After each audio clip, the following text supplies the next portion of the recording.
their drive to win, I would say, that like I don't even feel like TV encompasses that as much as it is. Like if you want to be the best, like you really like have to want it, you know? Like after a game, like if Sidney loses, like he's nice, but like he's not happy, you know? Like they want to win every single game.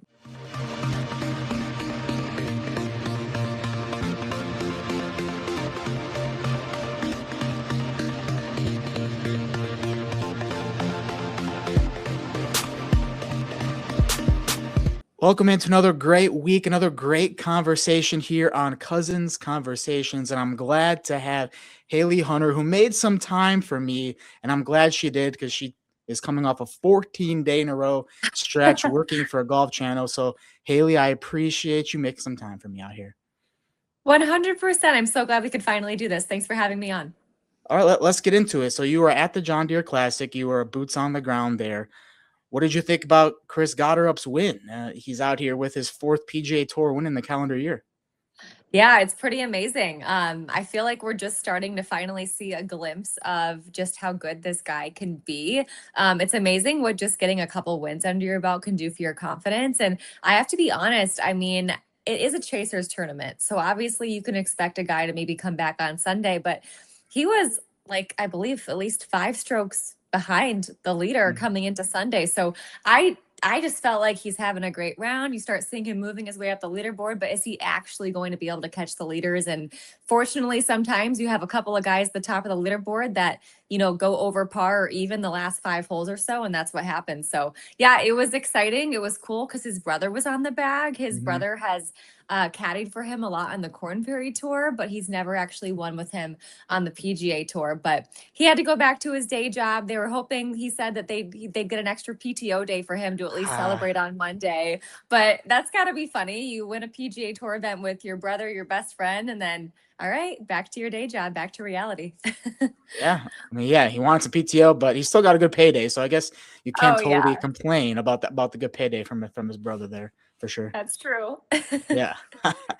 He can afford to take some days off now after that win. Yeah, for sure. I mean, come on. But anyway, so you're there. So how do you now approach that interview now? Because he's already been done with the round for a while. He's on the driving range. So like, how do you kind of approach that as it's coming to the end there? Well, I'm kind of honestly preparing to interview a couple of the other guys that were at the top of the leaderboard. Really thought that Ben Coles was maybe going to be able to pull it off. But as soon as he put it in the water, that's when I started kind of writing a couple things down. My first question that I wanted to ask him was the fact that right when he turned pro, he had wrote a letter to the former tournament director there, basically like asking like, hey, I'll do anything. I'll volunteer for the kids events you have going on during the week, anything to be able to get a sponsor's exemption into this tournament. So that was definitely my lead question, is just what it means to win a tournament that really gave you one of your first starts as a professional. He told them in the letter, like, I promise, like, this will be worth your time, kind of a thing. Like I'll play well. And he ended up playing really well and to come back a little bit later and actually win the tournament. I just think that's amazing. And I believe he was like tied for 4th or something like that the year that they did give him that sponsor's exemption. So it obviously is a place that means a lot to him. I mean, you look at his schedule too, not often, especially leading up to the Open Championship, that you play 5 weeks in a row on the PGA Tour. So right now, this is about to be his 5th week in a row. Most guys would have said, okay, John Deere, yeah, you were nice to me a few years ago, but I'm not going to play this year. But Chris Gotterup, one of the best players right now in the standings, comes to the John Deere. So I really admire kind of his loyalty to an event that was good to him too. And he's keeping it going too. He finished with T11 at the Scottish last week, trying to defend his title there. So love Chris Gotterup playing the tournaments, and the John Deere Classic in a little bit of a bad rep now, just because like now they're trying to do the Challenger Series, Championship Series, so nobody knows what tier it's going to be on. But it's always a great tournament, always a great event for fans as well, always packed, and a great field this year too. So, but when you're on the course though, I find it interesting, these like walk and talk interviews. How do you go about those? Because if the player is having a bad round, they're not wanting to talk, which I understand. So how do you go into those? Yeah, for sure. The guys are pretty nice about it. I haven't had case yet where a player is playing really bad, because I'm assuming that we probably would cut it if that was the case. But like even Ricky Fowler, when I interviewed him at the John Deere this year, he was like 1 over even par. Like he wasn't playing very good, which 1 over even par at the John Deere, like you're way behind, right? Because it's a Mhm. birdie fest of a course. But he was very respectful about it. Just kindly asked him if he's still okay with doing it, and he said yes. And you just always have like, I usually like one quick question about their round, but then I have like some fun, unique questions to ask them so that it doesn't always have to be exactly how they're playing, you know? So like I asked him about a putting drill that he was doing, and he ended up giving me this like 40-second answer or long-winded answer about what he was working on. So yeah, I mean, guys are usually pretty respectful and just have some questions in your back pocket that might not always be harping on the way they're playing in the moment. I also saw you talk to the Monday qualifier who was in a band too. You were asking him about his like singles on Apple Music and all those things. So that was fun too. Yes, yes, it's so cool. The Adler brothers on Apple Music, and I was actually watching his last couple holes, and I was talking to a lot of his family members, his brother who's in the band, and they were telling me like this is like so nice of you to put this on Golf Channel, because like if his golf career doesn't work out, like this is huge to even get like his band name out there. So he plays throughout like the Chicago area, and yeah, it was really cool to talk with him. They're on Apple Music. And he was telling me about some of their favorite songs. Basically, COVID was when he was like senior year of high school, and they didn't have much going on, and they always wanted to kind of play some music. They grew up like in music, playing instruments their parents had them play. And so they like launched their band. And yeah, if golf doesn't work out, he's kind of hoping that his rock band works out. It's not often they have a Monday qualifier who has like a cool side gig like that. So pretty cool. And if you live in the Chicago area, keep an eye for where they might be playing. We do have some Chicago people subscribe to the channel. So I think he said Joe's on Weed. That's a great venue. Carol's Pub. That's another great venue. Yes. So yeah, definitely Yes. go see them there and watch them play some golf as well. With Yeah. with your coverage when you go on these on site for events, what are you looking for? What do they ask you to do? Like what's the mindset? What are we thinking here for somebody who, if they go and they're covering an event, what they should be looking out for? Yeah, I always just try to look at some of the biggest storylines. I mean, for example, the John Deere is always kind of like a cool tournament where you get to highlight some of the young upcoming stars because of the sponsors exemptions that they give to players. You always get like the top amateurs in the world, some of the players that are going to one day be some of potentially the best players on the PGA Tour. So we usually do a lot of our interviews and reports highlighting a lot of those young players. So like this year, you know, the fact that Jackson Couzin was finally turning pro, could have turned pro at the John Deere last summer. Blades Brown is this 19-year-old who you wouldn't know he's 19 years old because he's so mature. He talks like he's like a 23-year-old, but you know, he skipped college. He went straight from high school to pro golf. So just like highlighting his story. I mean, you can imagine 19 years old traveling around the world for golf. He was doing it at 18 years old. Mhm. How do you manage that? You know, like what's it like traveling, like his dad having to be with him everywhere, and just like growing up fast. So that was kind of what we highlighted this year. And then we also actually, I talked to some of the players about the new PGA Tour 2-track model, because as you mentioned earlier, that's going to be interesting. A lot of events, like we don't know what track they're going to fall on. So Mhm. it's going to be pretty interesting. Most people seem confident that the John Deere will stay around. I think everyone kind of Mhm. assumes it'll be a track two lower tier event. But yeah, it's going to be interesting. There was some rumors out there that they wanted to move to Chicago, which ended up not being true. So I'm glad that that is Saw because the that. Quad Cities is a great venue for that. What did some of the players say about that? What did they think about this new format that they proposed?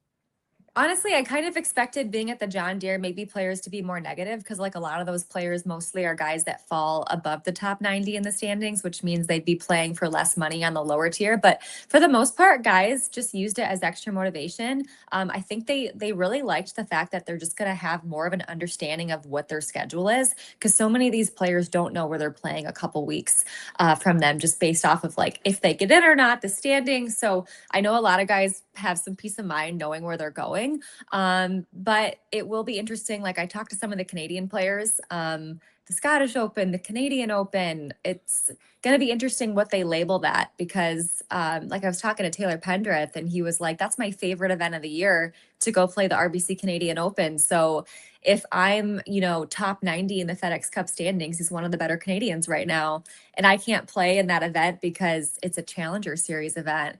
Well, he's kind of hopes they can make an exception. He doesn't expect them to, but you would hope for the Canadians that they would be allowed to play for their national open. And Robert McIntyre had similar things to say at the Scottish Open in his press conference, like, hey, like I don't want to be penalized for doing well in the FedEx Cup standings and not be able to come home and play in my favorite tournament. So overall positive, but I think there's just a couple events where it's like, wow, how are we going to handle this? Some Yeah. events that are extra special. Yeah. Yeah, definitely. I think you definitely want to play your home open for sure, and they're going to be more clear about that. Hopefully, going forward about how they're going to get all these schedules and everything placed. And Yeah. I watch your interviews. I watch Amanda Balionis too, and you both do great jobs of like having golfers open up a little more because golfers they keep it inside a lot. They don't really show the personalities. So what have you learned about just having them open up more and kind of being more open to people and fans when you interview them? Well, thank you for that. Yeah. I think just having like a really genuine, calm demeanor. I mean, it really helps to talk to them beforehand. Obviously, everyone sees the actual interview when it airs live, but we usually have a couple minutes to kind of talk to the player off camera too. And I haven't been out there enough, quite as much as Amanda, to really develop those relationships. But I can even speak from like my hockey background for the last 3 years. Is the more the guys really get to know you away from the camera, the more they respect you and the more they feel comfortable around you. So I think it's all just like relationship building, and then also phrasing the questions in kind of like thoughtful and kind ways, and not just like I guess being aggressive and asking them like question after question, like listen to them, like treat it like a conversation like you and I are having right now. That's kind of always my go-to. Exactly, cousins conversations. That's exactly what this is. There we There go. we go. There we go. You also played golf too in college golf at Ohio University, and not too bad either. Second team All MAC I saw. Pretty good. Thank you. I used to be good. Now I'm a washed up college golfer. Nothing wrong with that. But so how has that helped you? Like knowing you've played this sport, how does that help you with interviews and talking golf and covering golf? For sure. I've covered a lot of different sports and I love stats. I love to dive deeper into things analytically. I love numbers and all that kind of stuff. But for golf, it's more comfortable because I've been there before. That probably also helps me relate to them and get more out of the players because I know what it feels like to be in that position. I know what players probably don't want to talk about and what they might want to talk about. So yeah, it's really fun for me. Sometimes when I'm watching it and I see players in certain positions, I miss playing competitively because I'm like, oh, I remember what that feels like. But I feel like I kind of get to replace that competitive edge with being able to talk to the players and kind of live through it with them. So yeah, a lot more comfortable. It's cool being an interviewer, knowing that you can go to that more deeper analysis. I think it helps you to ask more smarter questions. And then I've also just gotten good feedback from some of the other players that they like talking to me because they can tell that I understand the game. So yeah, it's definitely helpful, and I know the players respect you more for it. There we go. Love to hear that from the players that they like talking to you, which is always a positive. Now you've shifted also. You've done some studio coverage now too, with Golf Channel and Golf Central and doing updates and all Yeah. those. So how did that experience go for you, and how did you kind of shift your mindset from reporter to now you're in studio anchoring? Yeah, it's very different. But I'm so happy that I got to do it. I started hosting, I've hosted a lot the last 3 years now for baseball and hockey, and I realized how much I love hosting. They're different, right? Because when you're hosting in studio, you're kind of separated from all the action. So I would say that would be the con, but the pro of it is you're not just limited to your reports or your 2 interviews you get to do. You really get to like show your knowledge more. You get to really like be a part of a bigger conversation.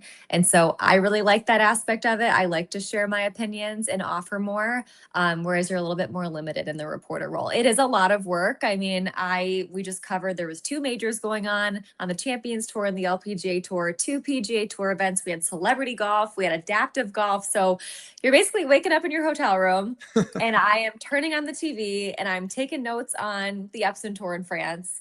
And then I'm grabbing a coffee and a breakfast sandwich, coming back. I'm watching the Scottish Open, taking more notes on that because you never know what our producer is going to want to talk about in the show.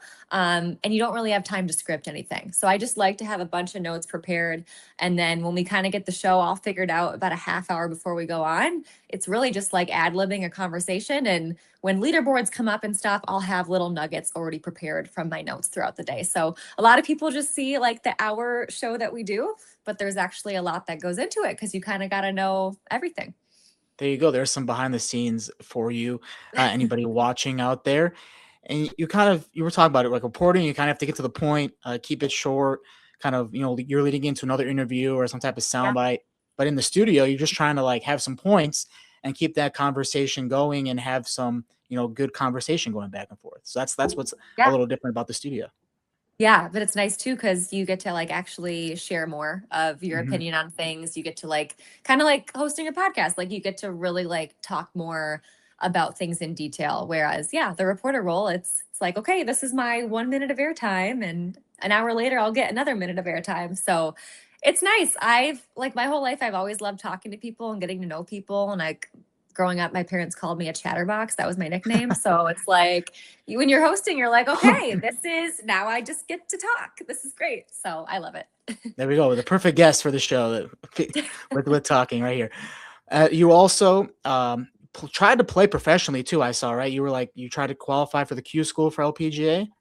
Yes, I did. Yep. So what was that experience, and what like the hard, I guess not hardness, that's like a bit, but like the difficulty of it. Yeah, so I had a really good senior year. I was pretty set on sports broadcasting when I graduated, but I just was playing really well. So I'm like, I might as well give it a try. A lot of girls that were around the same level as me, they were all turning pro. And so, yeah, I really had caught the golf bug at that time and wanted to give it a try. But what I didn't realize was just how much money it costs. So I moved down to Florida. I trained, I worked as a bag girl to be able to pay for my membership, which was great. It was Mhm. cool to see kind of behind the scenes of everything because I always grew up with like a golf membership through my dad, thankfully, but I never really got to see like all that goes into it. So that was cool to work in that part of the golf industry. Went to Q school. Honestly, got pretty discouraged because there's all these girls from other countries that are like 14, 15 years old and they were killing it, like shooting under par every round. And I'm like, all right, well, I was good in America, like I was good in the United States, but now I'm competing, golf's a unique sport. It's not just against the best people in your country. It truly is worldwide. So I think that was a little bit humbling. I knew it would probably take me 3 to 4 years of training to really get to the LPGA. And it cost, I think my budget was 80 grand a year. Wow. And I didn't have like family. I wasn't going to ask my family for that. My Mhm. family doesn't, really have that kind of money. So I started posting a bunch of golf videos on my social media actually to try and grow it so I could have sponsors pay for things. But basically, you spend maybe 5 grand on a couple tournaments, you miss both cuts, don't make any money, and that money's just gone. So I honestly just got really stressed by the fact of playing for money rather than just like the enjoyment of it. And Mm. so that's when I decided to go into broadcasting. But I'm glad I gave it a try. I'm glad I at least got to like feel what that lifestyle is like. Yeah, you always have to try things, and I'm glad you tried that. That's kind of like similar to like Ben Griffin's story that he talked Yeah. about, where he's like he was losing all this money being on the tour, and then he went to the financial business, and they're like, "Hey, you're way too good to be here, so we'll pay for your Yeah. tournaments." And so now So now kind. he's now he's out here.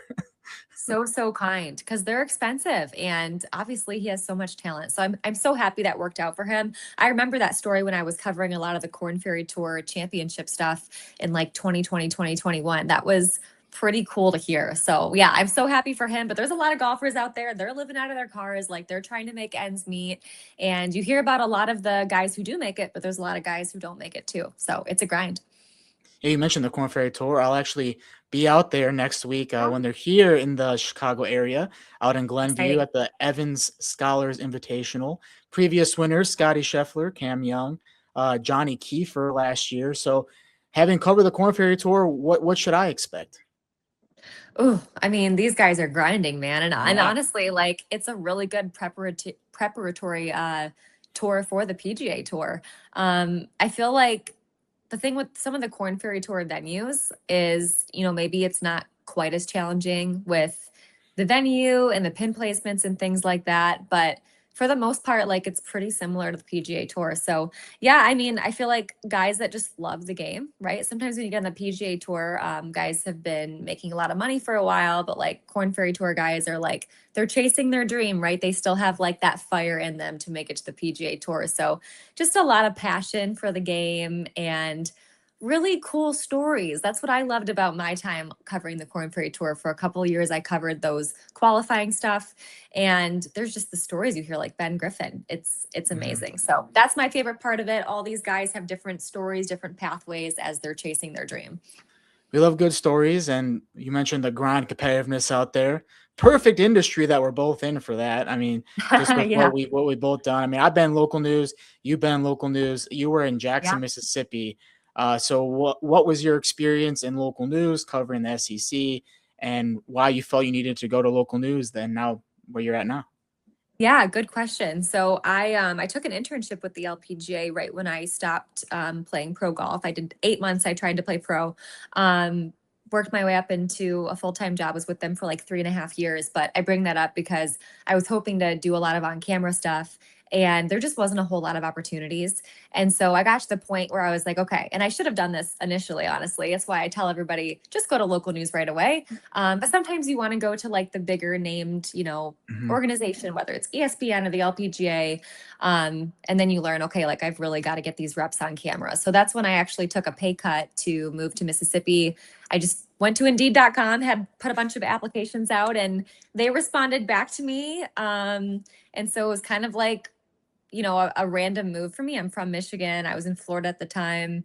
Never been to Mississippi in my life, but to your point about the SEC stuff, I knew I'd be able to cover some big games and things, and as well as the Sanderson Farms Championship that used to be there too for the PGA Yeah. Tour. So I moved there. I was so excited, and then 3 months later, COVID hit.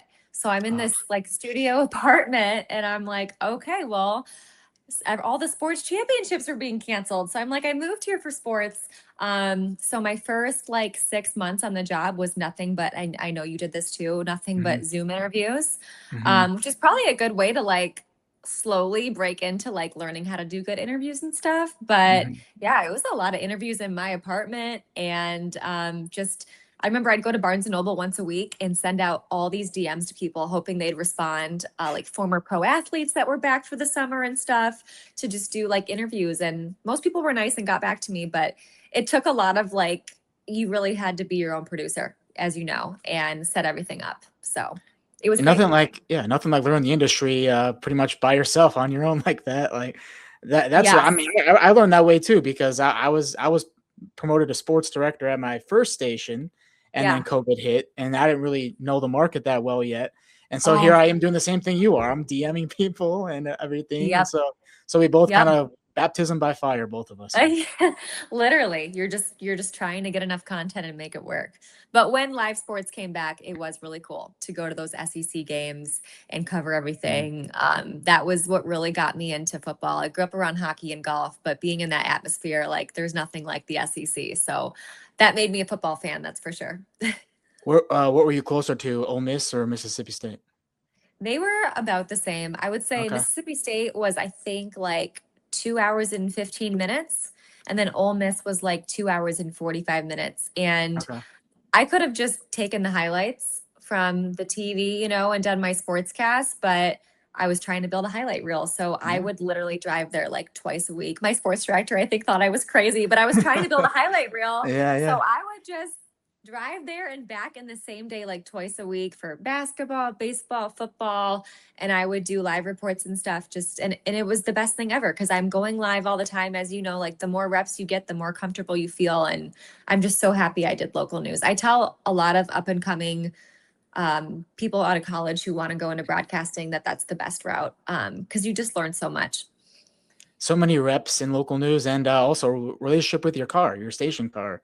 You put a lot of you put a lot of miles on, a lot of miles. Yeah, on I don't it. know if they loved that, but they agreed to it, so it worked yes, out. As long as you can drive, though, they're usually pretty good about it. Well, Yes, So yes, no issues there. Yes, no Except for issues. the Mississippi when it was super dark and there's like 100 miles between gas stations. That was interesting at times. Okay, yeah. Nobody really knows that experience. Okay, but No, that's interesting. I'm here to tell the story. So, There you go. Any crazy moments from your time in local news? Because there is some crazy stories like meeting deadlines, or you're going live during something, or what's a memorable story that you have or memory that you have? Gosh, I'm trying to think. I almost ran out of gas one time coming back at like 1 a.m. from covering an Ole Miss game. And I like just made it to a pretty sketchy gas station in time, full cute outfit on from reporting and everything. And I'm like, so glad I made it home. When I first started shooting basketball, learning how to shoot on a camera, I just could not figure it out. And I was so confused with getting the focus right. And so I took out my cell phone and I just filmed it on my phone. And then I matched up the sound later to the videos. And thankfully, nobody knew. But like the first month of me on the job, I was doing this because I was like, I'm afraid to ask, but I cannot figure out this giant news camera. So eventually I did it the right way. But yeah, that was kind of funny. Sometimes I would literally just use my phone and nobody knew. I'm glad. Hey, not. It's good to say that after the fact, right? now that we know. Okay. That's good. I should also mention, you probably did this too, when you're shooting football highlights and you had to wear the mask for COVID. Yes. It would fog up the lens Mhm. because you'd be breathing and then like the air you're breathing would go up to the camera. And so that was always interesting trying to shoot football highlights or any highlights during COVID, and it would always fog up the lens. So many about that. things. But yeah, that was definitely a problem for sure. That was interesting. Yeah. I'm glad we never have to go back to that, hopefully. Fingers crossed. Fingers crossed. So you also get a lot more involved with hockey as well. I know your family has a golf and a hockey background as well. So what's the different experience with being a rinkside reporter, because you've done it for the Islanders and Penguins now, and then so in the summers you're outside doing golf, in the winters you're inside even more cold with the ice. Yeah, it's covering hockey and baseball, honestly, so different than covering golf. The biggest transition from going from golf to that and now going back to golf is, when you're covering hockey and baseball, like you're talking to players in the locker room after they lost and they're exhausted from playing. And so that's why the relationships are so important. Because if they know you and respect you, they'll talk to you. But otherwise, like the questions aren't always positive.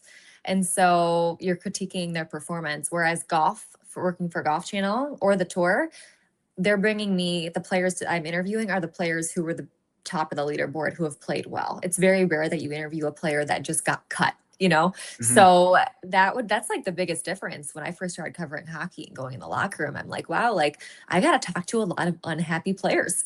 And so it's humbling. You have to be careful with your words. They have to respect you. So that's the biggest difference there, I would say. And also just from a female perspective, it is so nice to be indoors because your hair and everything stays put. There's no elements you have to deal with. When I work baseball and now golf, I often will just put my hair up because I'm like, I know my hair is going to be flat in 10 minutes. So I'm not even going to worry about trying to curl my hair or look nice. When you're out in the elements for golf, like you just don't really dress as nice or wear as much makeup because it's, 95 degrees, the John Deere Classic.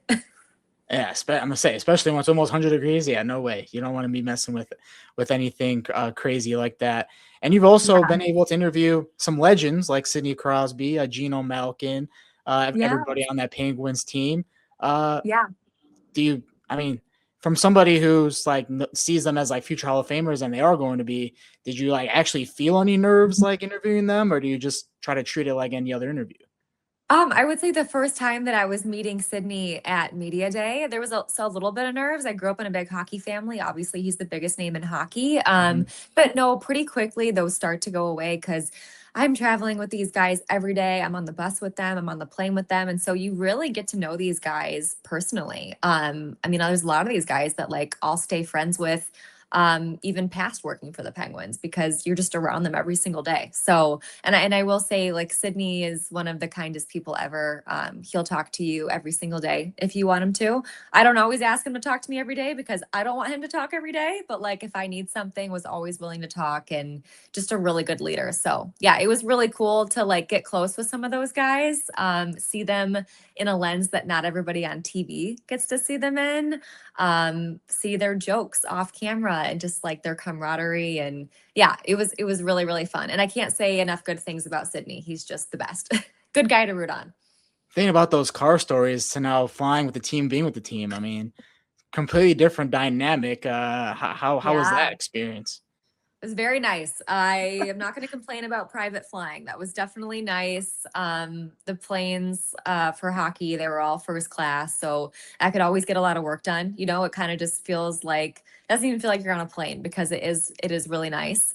And yeah, I mean, there's definitely some stories. Like I'm thinking we were in Edmonton after, or no, we were in Calgary after a game. I think we had like a 4-1 lead and we lost in the third period. So not the most best atmosphere on the plane. And then we're sitting on the plane for 3 hours because the plane won't defrost. And then we're getting into Edmonton at like 4 or 5 a.m. So, and then we lost 6-0 to the Oilers the next day. So I mean, at the time it wasn't fun, but you look back and you kind of laugh because there's definitely like some travel stories like that. But hey, when you're in the thick of things like that, you kind of get to really, you get close with a lot of these players and coaches. You know, it really is like a family environment. Love that. Also, with the Pirates, I mean, you saw Paul Skenes up close. I mean, is that for real? Yeah. Like, is that dominance just for real? Like seeing it in person? Yeah, he's such a down to earth, like funny guy, honestly. But it's just Yeah, most people only see him when he's competing. Yeah, he's those super All-Star chill. game interviews when he's on the red carpet are hilarious. He's just like not afraid to like call out anybody or do whatever. He's a funny guy. Oh, yeah, he's very funny. Yeah, he's very witty. He's got the chirps. Everybody loves him in the clubhouse. And yeah, I mean, he's just an awesome dude too. Like he'll make time to talk with you, like if you're a media person as well. His routine, kind of like Sydney, is very unique and just very interesting.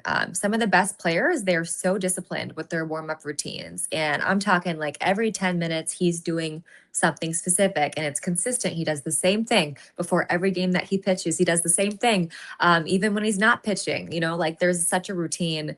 And I mean, there's certain times where I would just be, I'd have to know where he'd be at in his routine to know when I can do an interview with him.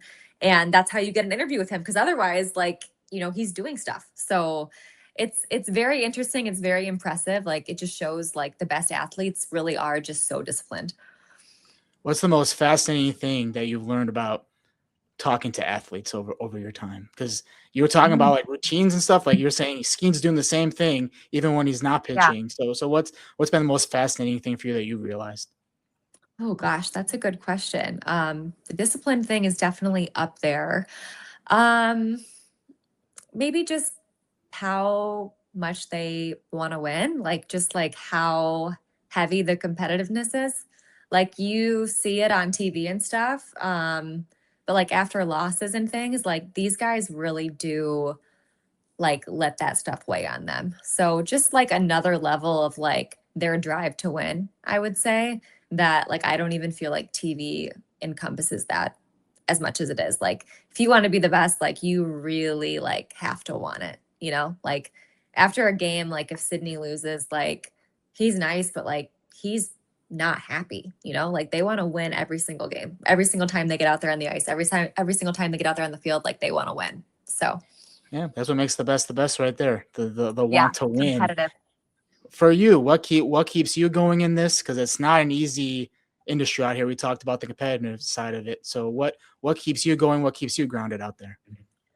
Oh gosh, I mean, I just have so much respect for people like in general, even if it's not sports, that just work really hard after things and then to be able to see the results of it. So that's why I love working in sports. I love telling different stories of people working their way up from nothing. That's kind of what drives me. So just like the excitement of being able to share people's stories is kind of what keeps me going. And then I also just love meeting lots of different people. So that's the best part about freelancing, in my opinion, is like I get to work with so many different people. I get to connect with so many people. I just love meeting new people. So that's definitely what drives me. That's exciting to me. And yeah, that's what keeps me going. Yeah, this interview would never happen if we didn't connect and talk just like you're talking about. So there we go. Exactly. There we go. Yes. How I like to close out all these interviews is if you were to give somebody advice about just how you've seen your journey going from local news to networks to covering teams, what would be the biggest piece of advice you would give in order for someone who wanted to go on your path? That's a good question. I would say, I think the obvious one is like be willing to put the work in. I think sometimes when you see people on TV and like, this, it looks so glamorous, but there really is so much work behind the scenes that you have to put in, like behind the scenes, just knowing that it's not as glamorous as it looks. But I would say the biggest thing is just being yourself. It sounds so cliche, Mhm. but like if you're not yourself on air, you're trying to be someone you're not, especially people who really know you, are going to be able to notice it. So for me, when I do reports or even hosting, I know that I'm not always perfectly smooth, but I would rather just be myself and showcase my personality, and hopefully people will like it. So that's kind of something that I do. I've had a lot of people tell me that when I'm on TV hosting, it's the same person as I am when I'm talking to them off the camera. And yeah, I just think that's really important because people are smart. They notice authenticity. And so, yeah, I might not say things perfectly or have the perfect grammar when I'm trying to explain something, but like I would rather show my personality and be authentic than be a robot who's reading a teleprompter. So that's my best Exactly. advice. Exactly. Especially like on YouTube here, like digitally, like people are buying into like people's personalities and things. So if you be yourself, people will believe in you, and people have believed in you because you are all over the place on Golf Channel now, Yes. 14-day stretch in a row. What's coming up here for you with your I've coverage? I've got the Rocket Classic in Detroit. Okay, So okay. yeah, looking forward to that. And should have a few big names out there, but also we'll probably do some young up and coming stories too, just like the John Deere. So yeah, excited for it. My home state of Michigan. I'm from Michigan, so I get to go back to Detroit. Love that. Make sure you see Hailey on there. And where can people also follow your work? Yeah, I post mostly on my Instagram, so it's the _Hailey Hunter. If you want to follow me, I'm not as good on X, or formerly Twitter. I still have a hard time saying X, but I'm the We're Hailey okay. Hunter on We're X. Twitter. We're Twitter. It's fine. Okay, Yeah. okay, there we go. Yeah, so the Hailey Hunter on both. Awesome. And then also, if you enjoyed this conversation too, make sure you subscribe to the channel for weekly interviews like this one, and also coverage from the Korn Ferry tournament this next week. Also, that'll be very exciting for the channel here. So make sure you subscribe, follow Hailey's work. But Hailey, I appreciate you taking the time out of your busy schedule, as we talked about, to hang out with me here on Cousins Conversations. Of course. Thank you so much. All right, have a great week, everybody.